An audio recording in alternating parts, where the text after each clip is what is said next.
My name is Bria Woods, and I am so elated to be joined by two phenomenal musicians today. I'm joined by trumpet players Jason Charos and Brian Lynch, and we are here to talk about Jason's brand new album, Opening Statement, which will be released this August, August 22nd. Welcome. Thank you so much for being here, you guys. Yeah, Thanks great for to be having here. us. And so now you guys go way back. So Jason, he was a student of yours, Brian, at University of Miami at the Frost School of Music, correct? That's right. Yep. 6 years, all the way through undergrad and master's degree program. Wow.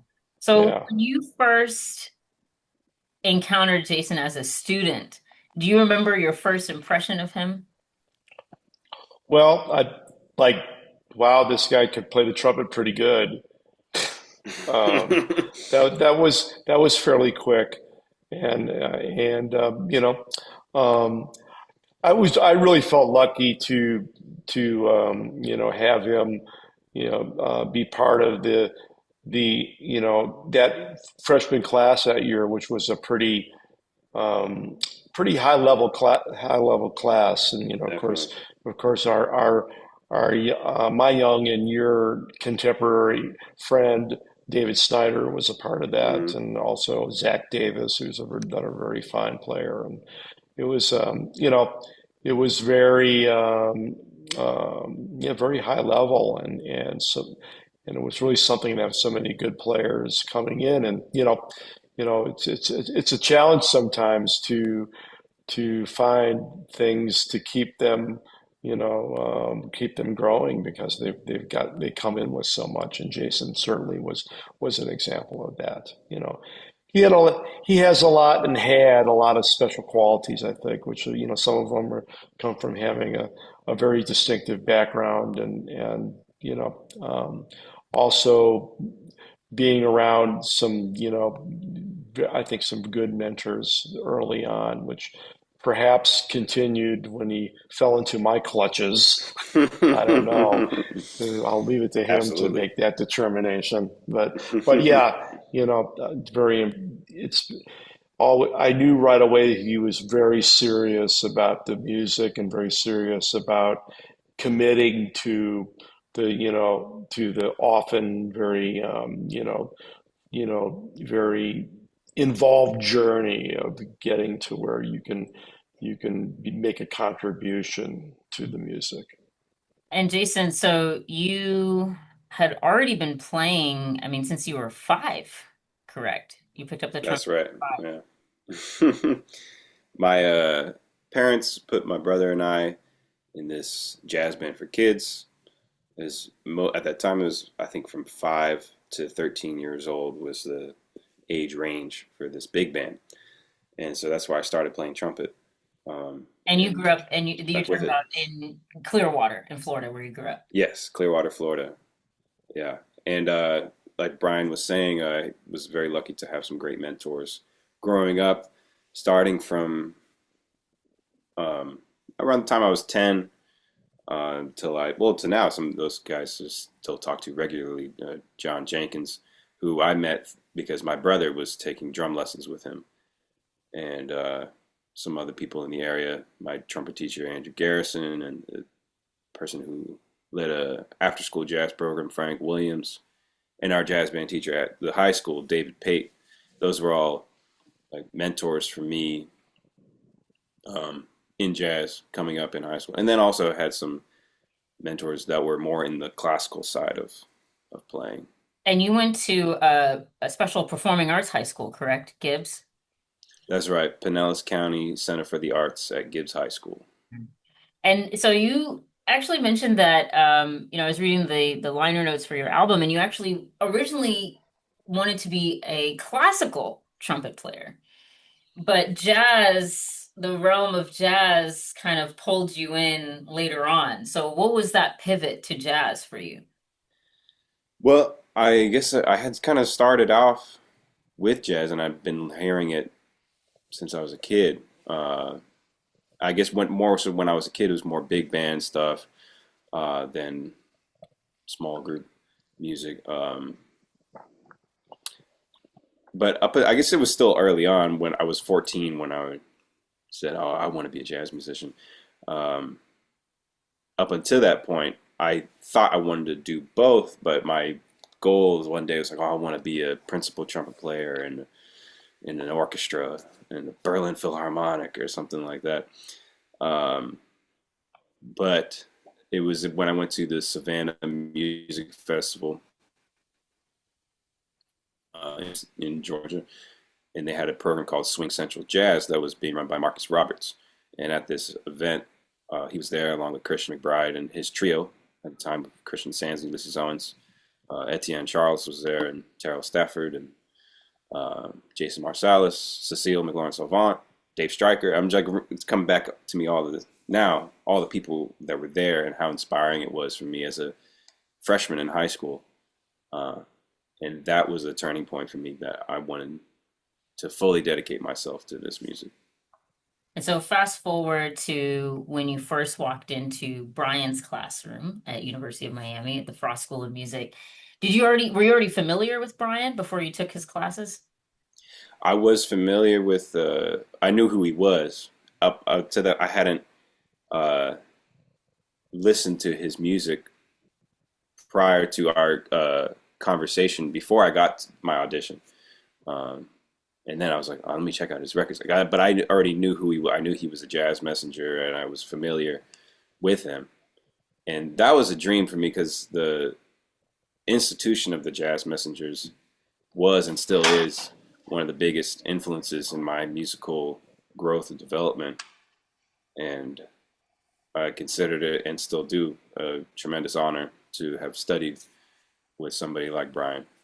Uh, I I know. believe that I did I reach out to you at some point and kind of invite you to audition or to encourage you a little bit because yeah, I think I saw your name on the list and I then I think I got on YouTube and I or maybe you even like submitted you had a link or something. You had done I something with think Kenny Drew Jr. yeah, I think you said you had initially found out about me from a Young Arts audition video, Ah, okay. and then Yeah, that you found that video of Kenny Drew Jr. so graciously played a concert with me. I was trying to raise some money to buy my own trumpet, and he very graciously did the gig, and it actually ended up being his last gig. wow. Passed away a week later. Wow. Um, Wow. Yeah. but that was I was only 15 years old, and when we did that, and Well, it sounded good. then I got the email. I was so surprised. I'm like, oh my God, I just got an email from Brian Lynch. Yeah. Well, I mean, again, it's like there are already a couple of good trumpet players that were auditioning, and you know, I guess I must have gotten greedy. I said I want all the trumpet players, you know, and you know, um, it was. I don't know how it was for you walking into the studio, but for me, having you walk in and you know, I was I was like there are little things, you know, that you don't normally see from a college freshman is in terms of playing wise. So, you know, your extreme discipline with your third valve slide, for instance, so, which is something that is important, important, you know, in terms of certain notes, you know, that I think is very much important when you're playing in an orchestra, for instance. But sometimes in jazz solo playing, you can just kind of like, well, you know, it's moving a little bit too fast for me to use this. But you were so wow, look at that, you know. So I was getting a little bit jealous even, um, but but um, but you know I saw all this ability and actually kind of discipline it often, okay, I'm getting to my pedagogical, you know, rant here right now, but often there are very talented musicians who play the trumpet who come in to study at at that level, and you know they can play the things that they can hear pretty well and stuff, and when you're hearing something, you can play it well, but but but then it sometimes it takes more than that in order to be consistent and to be versatile and to be able to do a lot of different things besides just the thing that the style that you like or something like that. And I think this is very important when you're talking about having a career being a professional musician, Right. whether it's professional jazz soloist or or whatever. I mean, you have to be versatile. So having good solid technique is something of the caliber of what Jason had coming into school is something I didn't see every day, or maybe any day. It was, very, very, I think it's the kind of thing that when you have that, it, you can, like, when you see somebody with that, it's like then you see a lot of the things that you show them really converting into something, Hmm. Yeah. because he has equipment to he or she has the equipment to make it, to have it stick, Right. so it makes it a lot easier to progress, I think, Right. when you have a good basis, Right. And so that was, Jason yeah. told me about, I mean, you want to talk about discipline. He told me that in high school, was it that you had joined a certain performance group and that required you, I mean, you were up before the sun practicing and then practicing at the bus stop and then, Well, that was just because I lived far away from my high school. It was a magnet program, and I rode the school bus. And in the mornings, it was over an hour. It was about hour 20 minute, hour and a half Wow. ride to school. So I would get picked up at 5 in the morning. School started at 7. Um, and then throughout my time, it progressively got later. I think the latest time was 5:30 for my pickup. But if I had a rehearsal before lunchtime at school, I would warm up at home at like 4:30 in the morning and go through my. Somehow I didn't wake anybody up, but I would play into my closet to try to be quieter, uh, or I would practice during lunch at school, or if I was waiting to get picked up when I got dropped off back in my neighborhood, I'd practice at the bus stop, waiting for my mom to pick me up. So I tried to get it in wherever I could. Um, No, that's really interesting. So now this isn't turning into like a ITG podcast or something like that. But but um but that's really interesting. Do you feel like that, like warming up early in the morning and having to play very softly, like kind of helped you in terms of your control as a player? I think Maybe. that's something I see in the way. I mean, I've had the opportunity of hearing you warm up, like in different environments, and I note that I think you warm up with a lot of control, and you don't just start up like blasting away, so to speak. Right, yeah. Yes, yeah. Maybe it goes back to that time. Yeah, it might go back to that time. Hmm. so I was reading more about you, Brian, and I saw this quote from that was published on All About Jazz. And you said, "This is a new millennium. A lot of music has gone down. I think that to be a jazz musician now means drawing on a wider variety of things than 30 or 40 years ago. Not just to play a little bit of this or a little bit of that, but to blend everything together into something that has integrity and sounds good."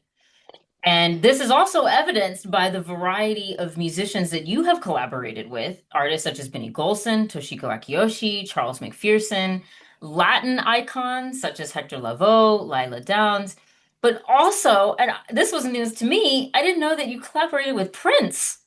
Yeah, yeah, I played a little bit with Prince. I recorded on his record Emancipation during the Glyph days back in '96, and and did some things. I was actually very close to joining his touring band and signing my life away to pop stardom. But that was at a period where he actually had gone through some personal things of his own, and right around the time of his marriage, and there was a kind of interruption the forming of that band, and then it was not to be, but I had a great experience, being around him and playing his music, and yeah, it's kind of believe it or not, he's very collaborative in the studio. I mean, I think the way what I noticed, and this is something that my friend Eric Leeds, who played with Prince for a long time and kind of got me to the orbit of him, says it's like, horns is the only thing he couldn't play. Everything else, forget it. He can wipe you out on guitar, drums. He plays some great stuff on piano. I mean, you name it. But horns, horns are, you kind of have, you can keep your job, I guess, or something. So yeah, great experience, and really incredible experience. One of the greatest musicians that I've had a chance to work with, and I've worked with a lot of great musicians, And also across, regardless of genre. You right, know. right. And to that point, across these different genres, how did you kind of maintain a focus, even though you're in these different worlds? I mean, working with Prince has to be a completely different experience to working with like Toshiko Akiyoshi. And so how do you keep your focus of what it is that you're trying to say and what it is that you're trying to convey through your musicianship, even in these different musical realms? Well, I think this might speak to maybe something that I observe in Jason. I observed in Jason and do observe in Jason, is that it's that having a solid basis for musicianship is really helpful in being able to like experience all these different realms, and of music. I once said in an essay that I wrote, that never got published, for some compilation about writings by musicians, that I was um, I was always fascinated with maps when I was a kid, and I would actually copy maps out, like when we moved to Milwaukee from a small town in upstate New York. Um, the city was like, this big city was, at least to be big city, was fascinating, and I undertook to like write the whole thing out by hand. Make the whole map by hand to get a feeling for all the topography of everything. I feel like music is like that too, to me, and I just, one thing leads to another. I think that my starting with playing, the music that is called jazz, like, gave me the equipment to go into all these other realms. I mean, especially when you're talking about black music, right? And all the different areas that in the diaspora of African music through the Americas and through the world that exist. And then you experience, you study. Well, to me, it's a lot of it is I experience, and then I study, and then I experience some more. Experience means playing. So, and having a good overall basis of musicianship, and along with, I think, an open mind, and and I kind of call myself sometimes a pluralist purist. So in other words, if I'm playing Latin music, for instance, I want to be really true to it, and not be a tourist. And the same thing goes for any other area, any other genre of even music that is called jazz, that I'm involved in, whether it's bebop, straight ahead, avant-garde, Latin jazz, whatever it is. It's you you need to be flexible and play different ways and even use different different sort of vocabularies in order to do the music you're playing justice. And so I think that's very important. And that allows you to make your own personal contribution to it, Mhm. right? That's something I've identified in your music and something that I'm very curious about.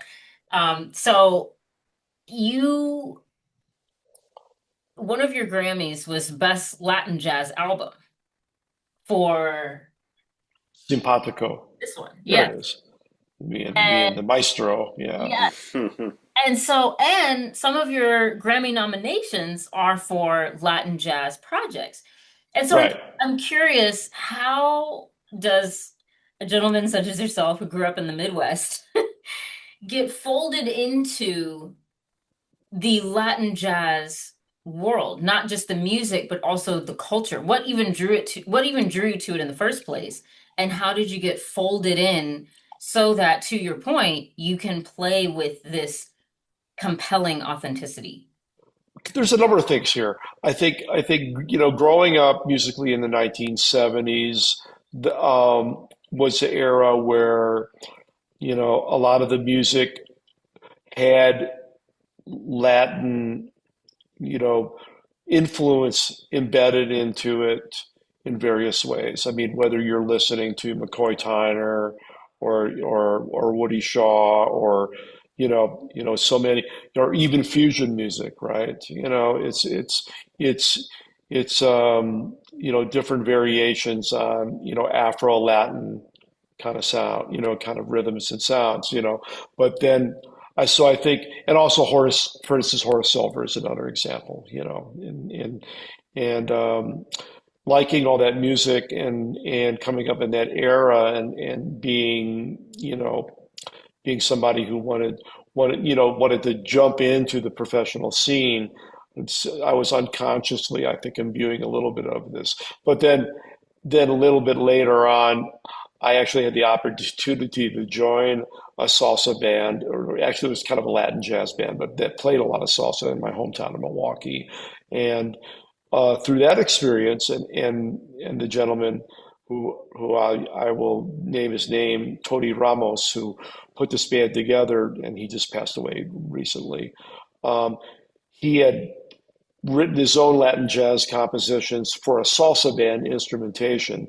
Um, but also had transcribed a lot of arrangements of classic tunes from that era, which was like that was the ultimate era of like New York and Puerto Rican salsa, I think in the 1970s. So I got exposed to all this music, and again, the the links to jazz music and like the kind of the forms that were happening during that time was it's like it's not a different thing. It's a continuum.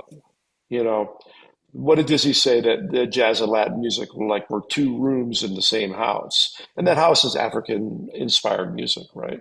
So so that experience prepared me for when I got to New York and got into the scene there, and so if you're a brass player, you're going to be doing these doing some salsa gigs, doing some Latin gigs as part of the gigging around and trying to make a living. I think that salsa is a very you know it's a very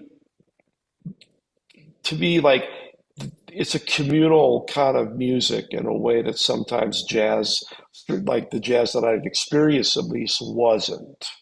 Even the whole makeup of the salsa orchestra, where the percussive fabric is distributed over a number of different players playing in synchronization with each other according to according to the protocol of clave, right? Which everything is organized around. It it makes for a richer fabric of not only rhythmic relationships and synchronization. It also makes for a richer fabric of collaborations through an ensemble of people. I dug the vibe. Let's put it that way, and people were very, they welcomed me, and I went to a rehearsal of the first band that I sub for at a rehearsal, and I came in and played the chart, and they all stood up and clapped and applauded me, and like, they gave me such warmth that, and they said, "Look, we want you to join the band," and like, yeah, I'll do it. Right. And from that's where it started. That was a gentleman named Angel Canales, and then his band was very popular. But then at a certain point, a bunch of us went over to Hector Lavoe's band, and then that was like the real heavy stuff there. Like, it's like he's like he was an icon of Latin music, and beloved by many, beloved by the people, beloved by the gangsters, beloved by every, still to this day. And I had some incredible experiences with him. At the same time that I was playing in jazz groups like Horace Silver's quintet and Toshiko Akiyoshi. So you can see I'm kind of, moving around, and I mean, there's a little bit of code switching that goes on, but even though we didn't use that word back then, but also it shows about the commonality of music that's hooked up, music that's swinging, music that's got that feeling to it, Right. and of course music that is in its essence black, in terms of where it comes from, what the sensibility is, and is a product of the experience of Africans in the New World, Mhm. right? You Yeah. know, And Jason, so we hear some of that Latin influence in your album as well. And so a couple of these tunes, The Crown, This Tonight, and you also say Winged Words, have Yes. that Latin influence. Now, was it under the tutelage of Brian that you felt exposed to learning how to write and play in the Latin jazz tradition, or did you already have that interest before you studied with Brian? I had interest in it, but no knowledge prior to, because I grew up hearing, even though my family's Greek, my parents were dancers, and so I was hearing salsa growing up, and actually heard Palmas, Eddie Palmieri record that Brian is on. Uh, we got it from the library or something, and we were listening to it at home uh, long before I knew Brian. Uh, and also, I think that might have been a recommendation of Jonathan Powell, who was oh from my area, who played with Eddie Palmieri yeah, after he played with Brian. Eddie's band after I left the band. Yeah. So he was Yeah, somebody I met uh, early on in high school, and I would study with from time to time whenever he was in great Florida. player. Yeah. Yeah. Um, and also from my mentor, John Jenkins, kind of exposing me to uh, to the music. And he has all these like compositions he wrote in like odd meter clave stuff, which in high school was like way over my head. I couldn't even tackle at all. Hmm. But when I got with Brian, well, before I started studying at Frost, I was listening to Madera Latino, which is one of Brian's records, Latin jazz Up there it is. perspective of Woody Whee! Shaw's music. Yeah. So I had, before I heard that record, I had already been listening to Woody Shaw, and so it was uh, such a beautiful joining of these worlds, and also being exposed to all these other trumpet players on that record. Um, and that was hugely influential for me. And just I would listen to it over and over again and try to learn stuff from it, and learn some of the, like I remember learning your song Blues for Woody and Khalid, I think when I was a freshman at Frost. And that was the launching point, I'd say, in terms of actually trying to study that world. Um, Right. and But But also, you were lucky enough that when by the time you came to Frost, the great Daphnis Prieto was part of the faculty Yes, there. that's what I was about to say as well. So here, being around him and listening to his music, and then at a certain point in I think it was my sophomore year at Frost, I took a class with him called Rhythmic Synchronicity. That was kind of breaking down his concept, and that was the next launch pad for me. And I was trying to start writing compositions. Like Winged Words is actually the first draft, I guess you could say, of that was when I was a freshman, and I was trying at Frost, and I was trying to write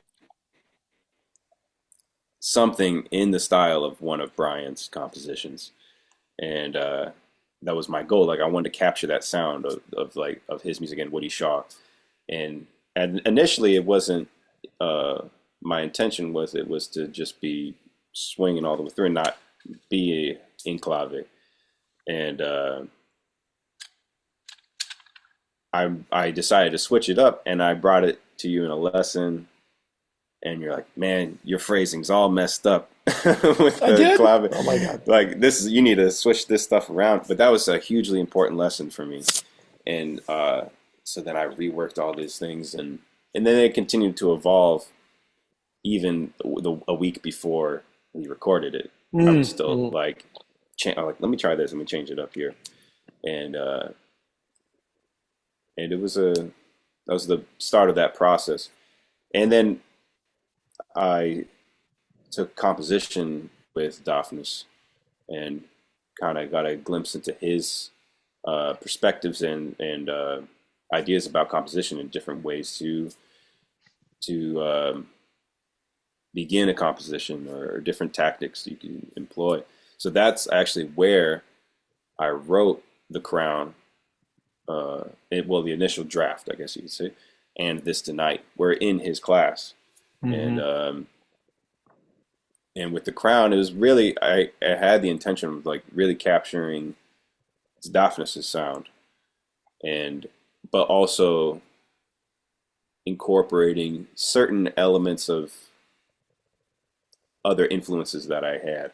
So one of the biggest influences in my musical development, well, I guess to name a few, is like Lee Morgan, Wayne Shorter, uh, Jazz Messengers. Um, those are some of the biggest influences that I had early on, like when I was, you know, 13, 14 years old. But I also come from a Greek background in my family. And so there's certain elements in that composition that I try to pull from this straight ahead Cuban Greek perspective. And so Winged Words, Athens by Night, and George's Place, those are all three tunes that draw on your not only Greek heritage, but also your family. George's Place, that's your cousin, correct? My uncle. Your uncle. Uh, so the I wouldn't say that there are any elements musically in those compositions that are reflect the Greek sound in terms of the composition itself, but the titles do. Maybe it's in there somewhere in the sound, but Winged I think it's Words is I think it's in the sound. it's all in there. I guess I can't help it.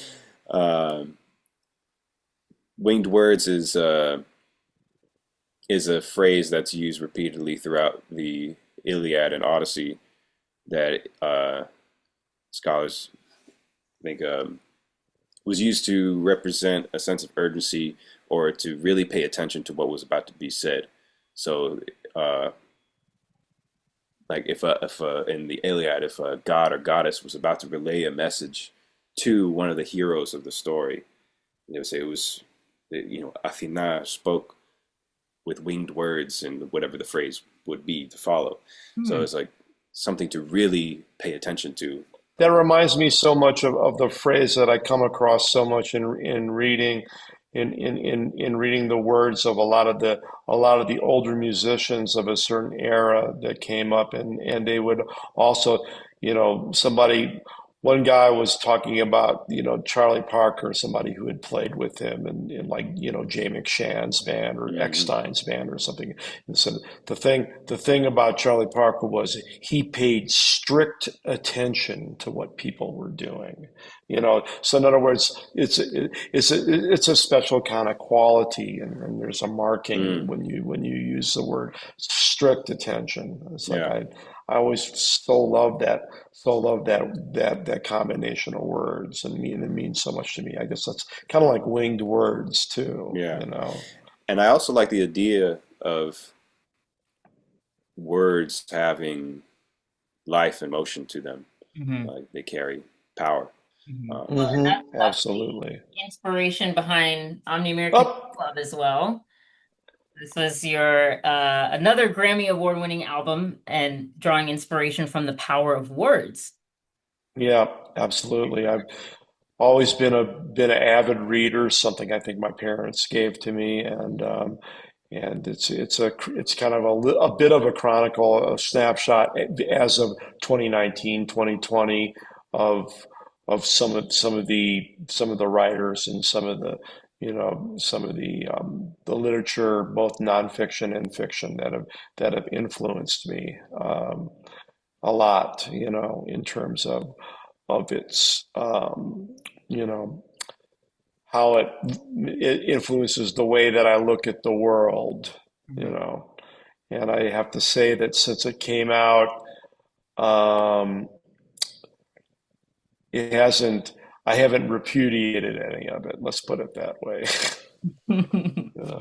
And then also, Jason, the tune This Tonight, you said was a collaboration with your brother Philip, who put lyrics to that tune.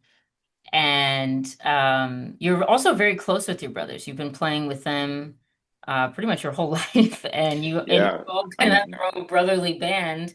they And were my first musical influences. yeah. I'm the youngest of three brothers, and Mhm. we're all spread out in age. So they were, uh, my first musical heroes. When I was, 5 years old, I wanted to be like them. So, And in including jazz, you also play in a indie setting with them, the hmm called the Venus, and yeah, I that's guess. my oldest brother Alexander's band, Mhm. and yeah, I feel like that's something that also, I mean, they have been such great influences to me too, and in like kind of going back to what Brian was saying about playing in various styles, so playing in improvisatory rock setting, I feel like was really helpful to me in a lot of ways in terms of how do I play in this context, and also playing in keys that I might not play in a jazz setting. I'm playing songs in E and A that aren't as common to be like cats to be playing, and especially trumpet players, I guess. So like, how do I sound good in this situation? And um, so yeah, the title of this tonight comes from those lyrics that my brother Philip wrote.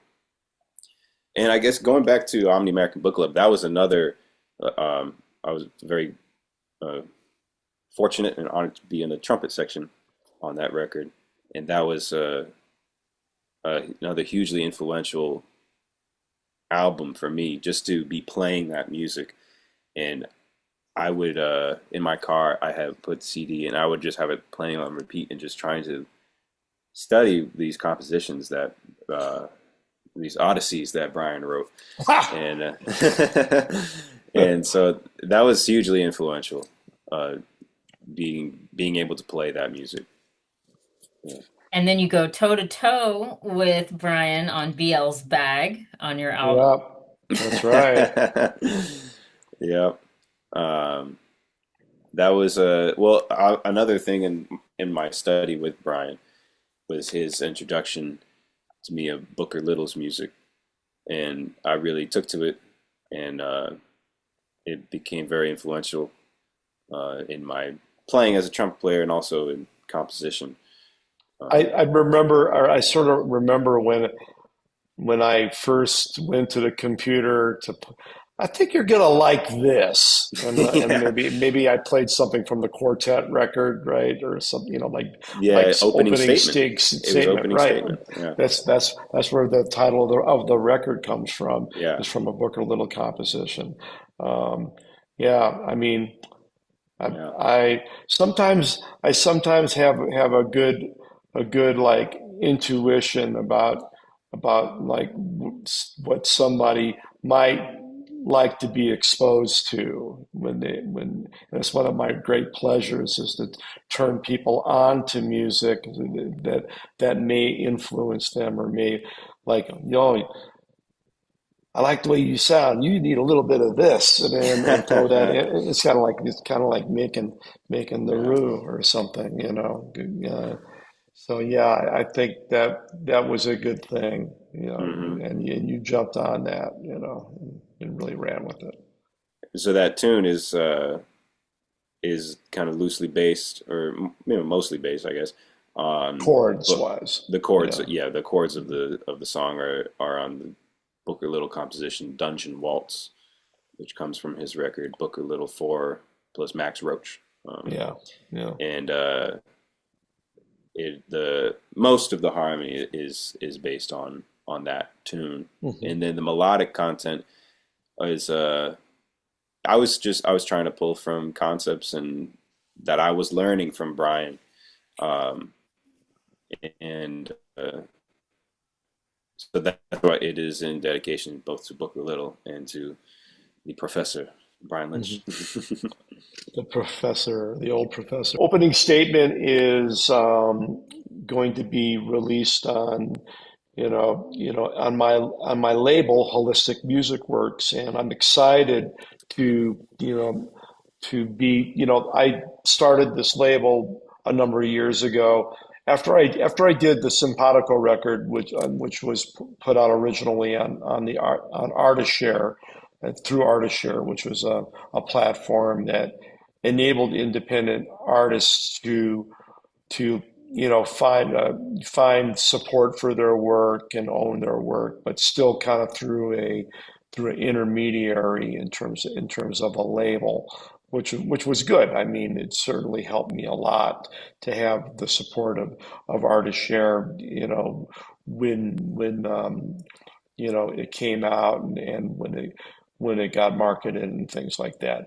But of course, the resources were still up to me, whether it was through donor support, contributor support, or my own support, to the album. So, that was the first time that I ever had nobody holding me back, in terms of how I could put a record together, and I really, did just about everything myself in a lot of senses, in terms of the production of the record, and I started getting my chops together, and even the sort of the engineering side came out of that experience on that album. So so once I did that, it got a pretty good result. I mean, and I think, and it is, I think, a classic record, and I'm hoping to be able to get a 20th anniversary edition of that out by next year, which will celebrate the anniversary of its release.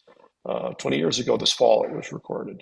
So, but after that, it's like, well, this kind of works for me. So maybe I should try to do my own thing and take it one step further and start my own little label. So I did a record called Unsung Heroes and did it myself. I even tortured myself by learning how to mix it myself and everything. And it got 5 stars in Downbeat. So that after that, I was kind of like, okay, for good or for bad, I'm gonna do my own thing. But then I wanted to start working, doing, using what I had learned through the process for myself to help some people that I thought, were I'd like to, present their work, often, and some of my students have put things out on my label. And at this point, I'm really hopeful with Jason's release, and then on a couple other releases that are coming out by other artists, is that the label can really kind of expand a little bit, and become more of a, more of a presence on the scene. And I think that, given the quality of Jason's record, I think it's a really quite an achievement, and we're hoping it's going to make a bit of a splash to the benefit of all parties involved. I'm really proud of it, and Jason should be really proud of it too. Yes, Brian. So you produced the entire album of Opening Statement. Take us to recording day. When you came in with Jason and some of his peers, some of the musicians on the album, Jason, you've known since you were in middle school, correct? Yeah, met it when we were 13 years old, eighth grade, Yeah. all county jazz band. And that's the saxophonist. There's two saxophonists, David Mason and Kendrick McAllister.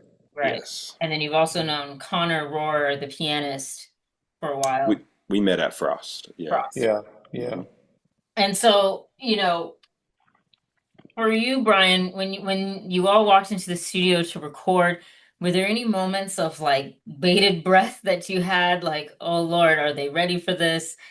Do they, have it's a really big step. I mean, it seems to me as a non-musician, it seems like recording Well, he, step. his friends, his little middle school friends and whatnot, just incidentally happen to be great players themselves, and I think that it's when you have that kind of they're all David, Kendrick, and Connor are all really extremely serious and accomplished musicians, and the fact that they're all part of Samara Joy's band together with Jason is kind of a continuation of that. And at the time the record was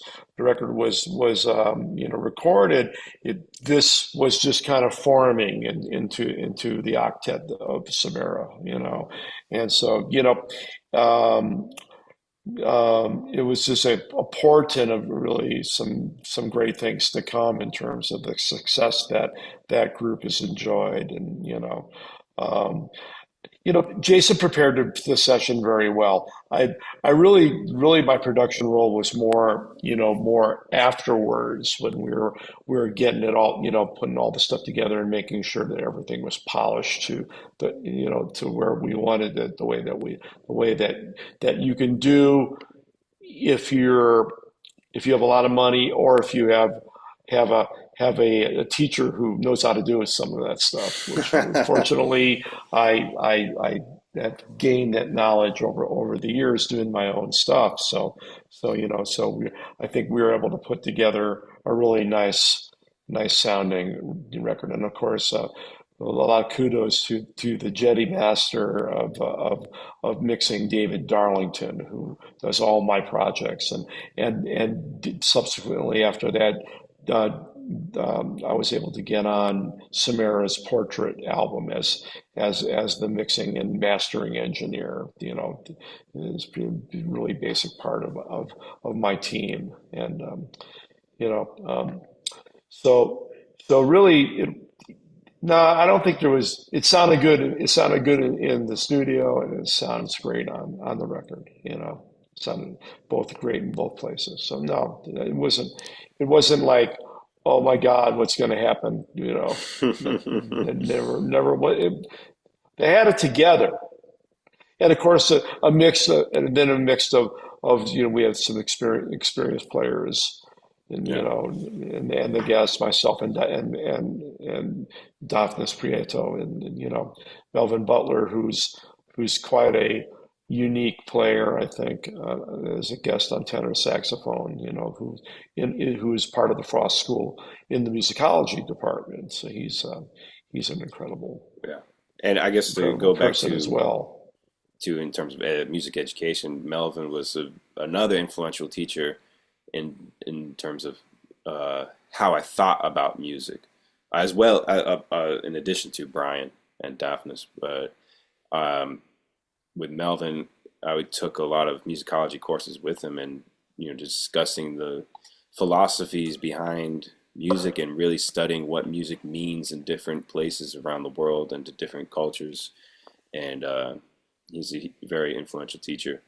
And I was, very happy that he agreed to play on half the record. He and Kendrick split the tenor saxophone chair on the album. So, Jason, take us to the studio. Take us to that day. What, do you remember what you ate for breakfast? Were you nervous? Could you eat? Were there tell us those stories that we're not going to know just by listening. What Right. happened? Were there any mishaps? Were there any magical moments where you're just like, I couldn't have even written this if I wanted to? At the studio. Um, well, I guess this was my first time. I had done a lot of recording because my brothers um, ran a recording studio in St. Pete, and so I would do stuff with them. But this was, and then I recorded on Brian's big band album on American Book Club. But this was my first time leading one on my own, so I was a little nervous in preparing for it, and in my practice time at home. Uh, no, this was recorded 3 years ago, and I would I kind of prepared for it as if like somebody might prepare for a marathon, like do more than what would be required. Like I'm gonna practice this tune a few times back to back, and then take a short break, and then go on to the next one. Just in terms of thinking as a trumpet player about endurance throughout the record. Um, and I helped myself out in doing it over 2 days of like 4 hour sessions on one day and 4 hour the next day. So it was a very relaxed environment once we actually got in there, and I learned a lot about how to run a session of this type and in this particular studio from doing Brian's big band record.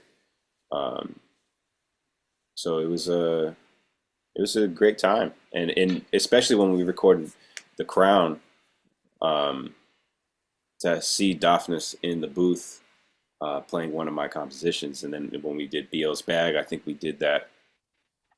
That was the last second day, and to to see Brian over there, well, to be playing with him on a record and playing one of my tunes was this. It was like, oh my God, this is a dream come true. to to be You kept experiencing your this moment. composure very well. He's, and Of course I've observed him there on my record, and then also with on for the sessions for Portrait, that he's very consistent in the studio, you know. And I think you have a very good sense of how to like keep your cool in there, you know.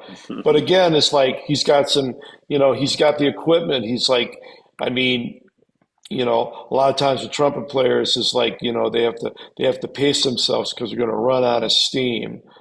You know, Well, that's something I'll I learned recording with my brothers in high school because I would run into that issue and I would get really frustrated in the studio because they were mhm. also very, sticklers like, hey man, you're messing this up. It's got to be right. So we just kept doing it until we finally got it. And so I had those experiences early on Yeah, you that helped got me used out to later. being in the studio and what the deal. And it can really be quite a you know it can mess with your mind. The studio can be quite a it's such a to me such an essential learning place, like no other, you know. And and I think you've had some good experiences in Rudy's in Van Gelder Studios. Just Absolutely. you were just in there recently, Yeah. as I A few was, weeks and ago. So you started writing opening statement your freshman year at Frost. And so fast forward, you finish your undergrad, your master's, and you started touring with Samara before you graduated with your master's, correct, Jason? It was during the last semester of my master's. How did that come to be? How did Well, that get started? I I went to high school with Kendrick and David Mason, Kendrick Callister, David Mason, who are the saxophone players with Samara. And Kendrick went to college with Samara at SUNY Purchase.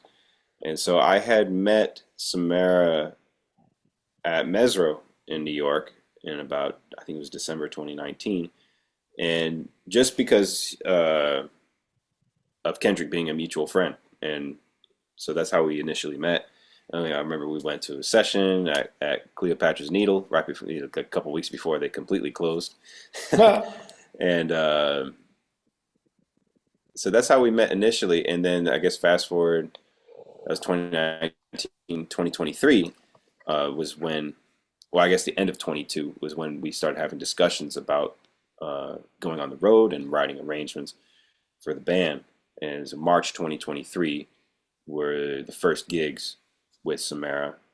And it was largely upon the recommendation of Kendrick for, both, of course, Samara made the final decision, but she had heard me and David um, play because I had had Kendrick in my band in St. Pete, and his friends from Purchase would tune in to our live streams we would do, and so she had heard us prior to us playing in the band and heard our writing. Um, and then Connor was Kendrick and Connor met on the sessions for opening statement, and Samara was looking for have other piano players to have in her rotation, and he was like, hey, check this cat out. And so she got him on a couple gigs. He started playing before I did with Samara, and she loved his playing, and so now we're all in the group Yeah. going around the world. So Yeah. And so this has been, I'm sure during this experience, from when you first penned opening statement and now having this experience writing for as well, Samara Joy and performing with her. I mean, even though this is your opening statement, I'm sure with all this experience that you've garnered, what do you think your next statement might be? well, in the 3 years that have passed since we recorded opening statement, and the I guess I should say that the compositions that are on opening statement, um, I selected because I thought to myself, I've never programmed an album, but I've made set lists for gigs and concerts, and that's how I approached selecting the compositions. Like, well, I have all these tunes I've written, which ones should I do? So that's how I thought. And some of them, like the song Pacing on the record, I wrote again, first draft of it, I think when I was a senior in high school. So it all kind of like, it comes from a large scope of my compositional experience, I guess you could say. Um, but for future projects, my writing has certainly evolved in my playing, and I'm still very happy and proud of opening statement, and I'm very excited to go into the studio in the future and record some compositions still that I have from back that time, but also ones I've written over the last 3 years that I want to Yeah. document and present. Once opening statement comes out, I think there will be, that will be the the stimulus for you to get back into the Right. studio and follow up on it, because we don't want to have we don't want to have any lulls going on, right? It's, I mean, No, it's sometimes it just takes a while to get to everything when you're putting out stuff yourself, certainly. and And at that I time, yeah I was in school and finished trying to do well in school, and then also get on the road and all these things. yeah Um, but I feel like now is a it's a great time yeah. to But get this out even there. though it's been 3 years, the record really stands up, and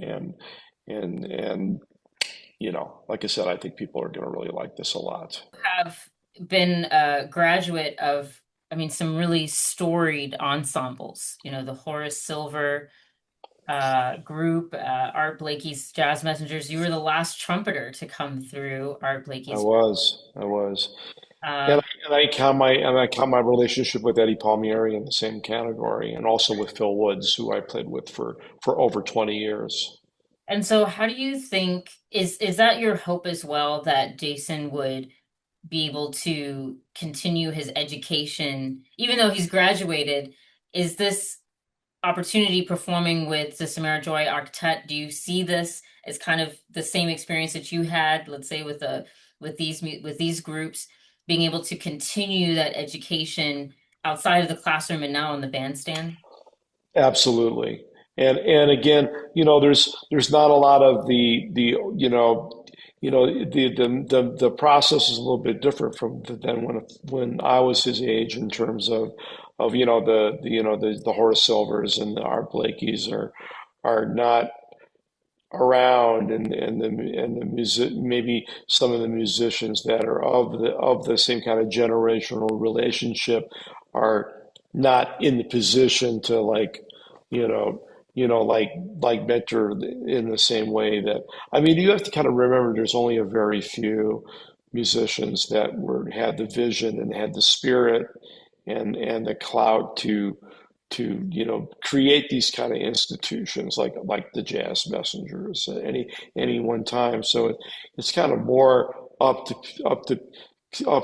cohorts of musicians to kind of form things like this themselves. And and so Jason is I think just deservedly so in a fairly elite kind of situation.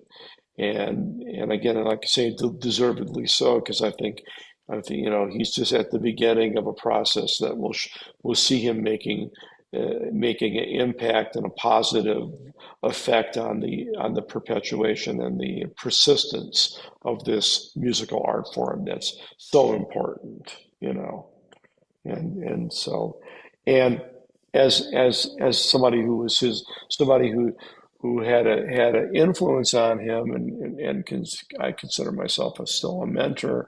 I couldn't be prouder to, this is exactly the payoff for what I do as an educator is to see musicians like Jason Charos, making an impact on which is just beginning on the music.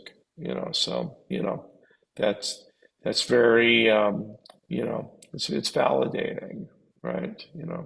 And you've really dedicated your life to education. You have taught at different institutions, NYU, University of Miami, where you've been, how long have you been there, teaching there? 15 years. 10 years. And Yeah. um, why, obviously I mean, we know why, but we know why music education is important, and especially jazz education. I guess maybe a better question is, what have you, in all of these years that you have been educating and teaching and bringing up the next generation of jazz performers, what have you seen evolve and change? Have you how have you pivoted the way that you teach to help raise this new crop of musicians? Um, I'd have to say this. I mean, the I always taught a little bit, up until the time, I'm just thinking about my evolution as an educator. So I mean, I seem like I was always liking to share what I knew with other people, and then teaching students, because I taught at a lot of other places earlier on, like the New School or Long Island University. A couple students here, a couple students there, and and also doing clinics and things like that as part of like being out and touring and things like that. Um, that that I always enjoyed sharing what I know and my own perspective on things with other people. But I think when I started teaching a little bit more seriously, I got an invitation to in like I think it was about 2002, 2003 to become a visiting professor at a music conservatory in the Netherlands, and was part of a rotating group in New York players that would come through. This was at the Prince Claus Conservatorium in the Netherlands, and in that program, each like you'd come in like 4 times a year, so twice a semester, and teach a week, and in that week you teach everything: ear training, theory, ensembles, like composition, all aspects, and really based on, people were picked. Other people that were in that program were people like Don Braden and Ralph Peterson. Conrad Herwig was a part of that program, and the great trombonist, and it was really like I think a lot of education, especially at the higher education level, is about sharing your own perspective on music with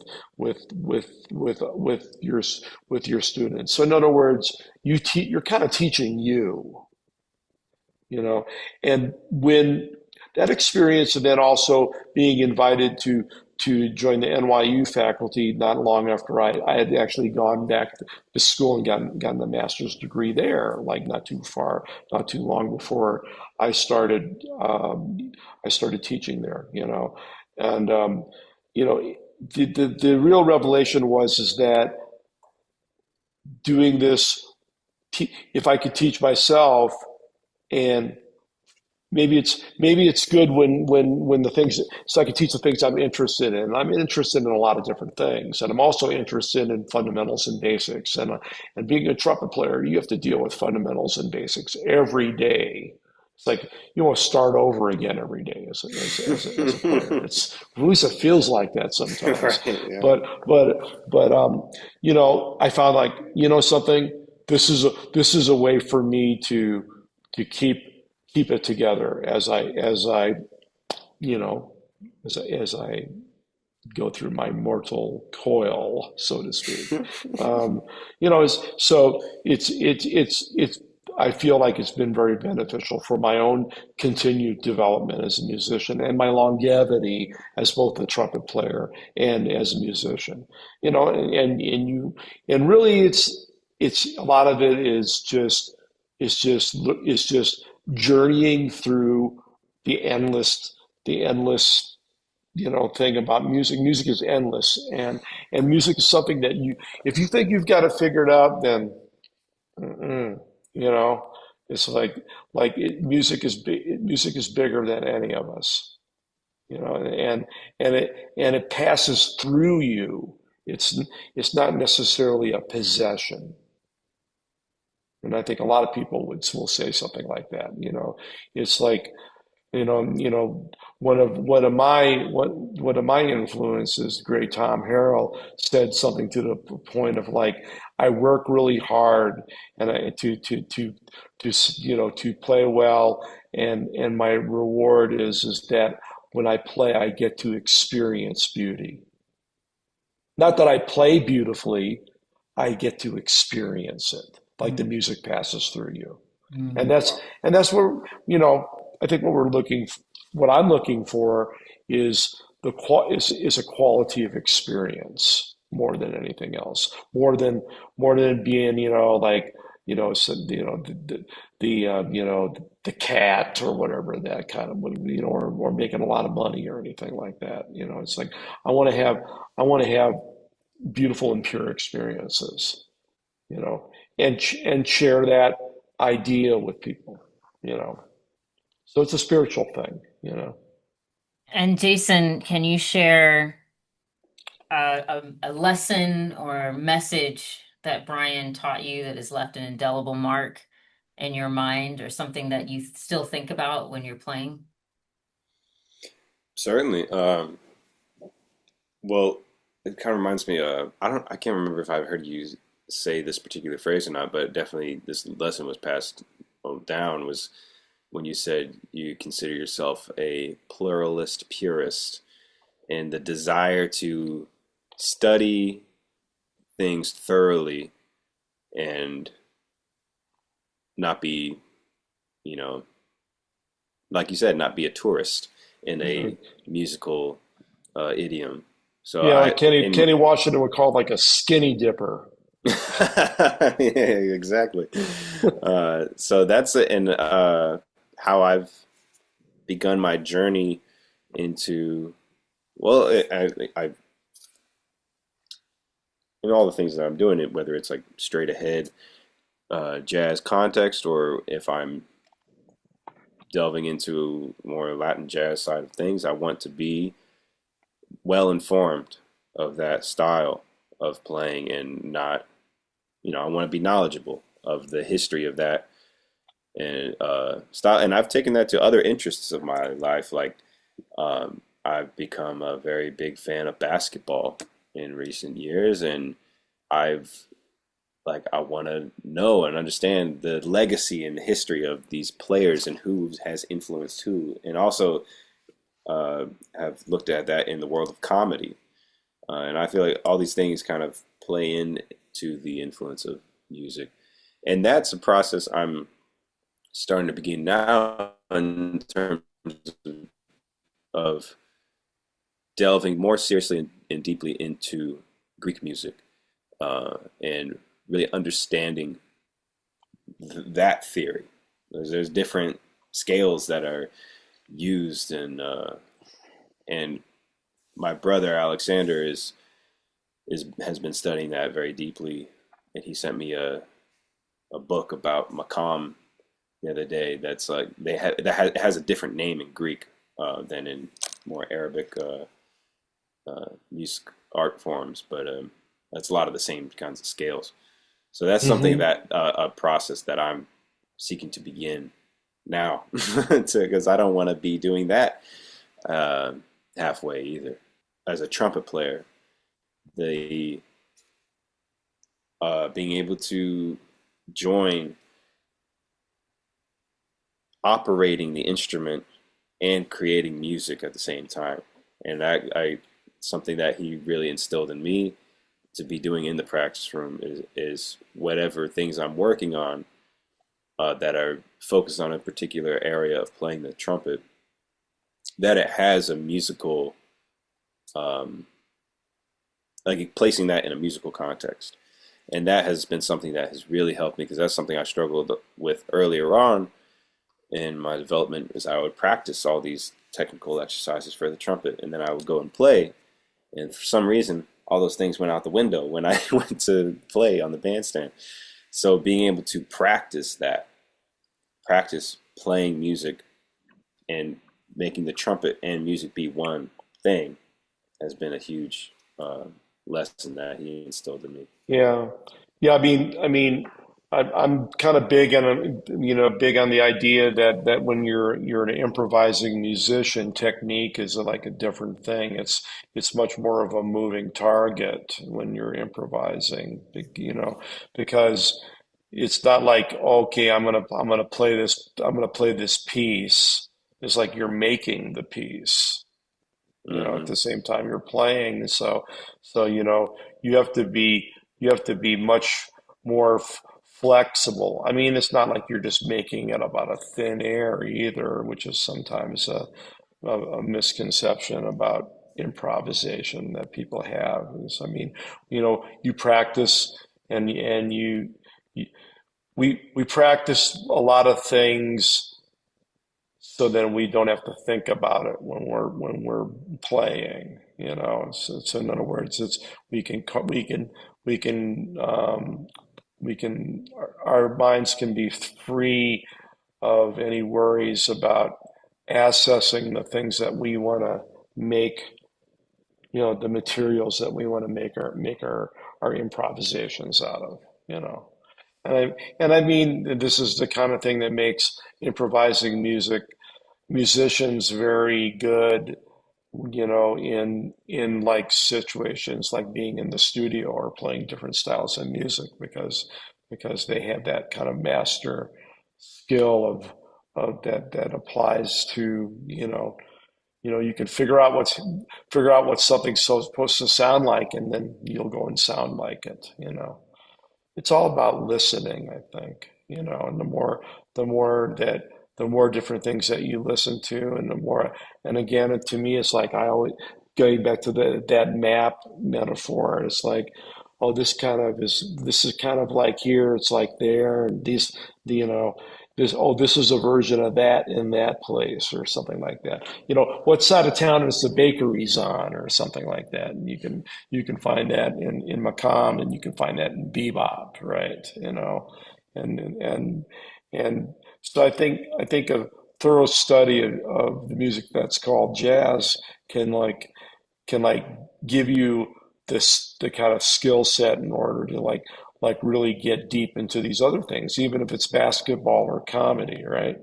Hmm. We are so thrilled to be spinning tunes from Opening Statement out August 22nd. What do you hope that people will take away or hear or experience in Opening Statement? I hope that people will have a moving, emotionally, musical, artistic experience listening to it. And that is my goal because that's how I want to an audience member to feel during a concert, and that's kind of how I thought of these collection of compositions. And I want them to be hopefully they'll experience this journey um, and enjoy it. And I hope that yeah, that's really what I hope that people will enjoy listening to it, you know, and be on this experience altogether. And what about you, Brian? What is your hope, not only for Opening Statement, but just for Jason as your protege, as your mentee? What is your vision and your hope for him and his career? Well, I hope, and I think I know that this record will be the first significant step among many as I said previously, in Jason's becoming a significant force in the music over the next many years to come. And he's going to be in the game. And opening statement is just that. It's a statement of intent and of purpose, and a very well conceived and executed one. Well done. Thank you both so much for joining us. Really appreciate your time. Thank you, Jason. Thank you, Brian. Thank you, Thank Bria. you. Thank Opening you. Statement.